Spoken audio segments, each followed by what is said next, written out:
mani nini Asudan yeberai Yairi bachi nande iye Ekupinda denga Kwete ekupinda kupinda kwa Unukaruka Mwari ni murumu chiete Angwea Vanoreva nema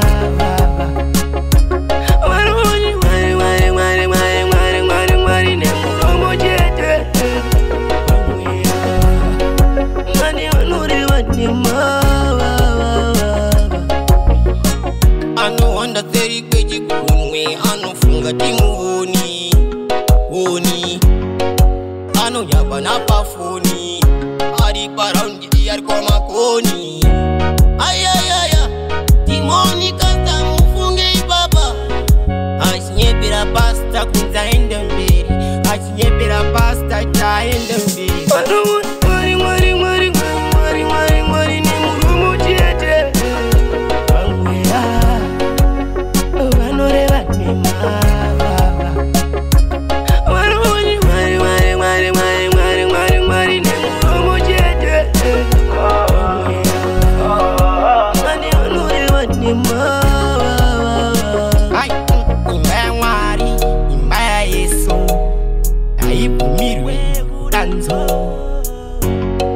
Makarima baga bisko makuha Hama iso wana Chama iso shua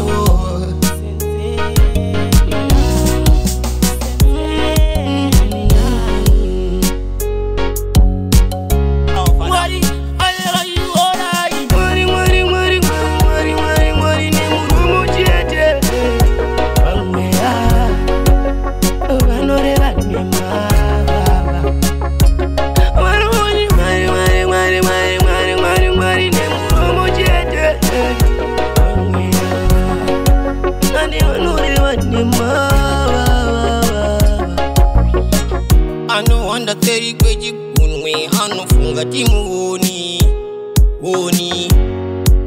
Ano nyaba na pafoni Ari paraundi iyari kwa makoni Ayayaya Timoni kasta mufunge ibaba Asinyepira pasta kunza ende mberi Asinyepira pasta ta ende mberi Mwari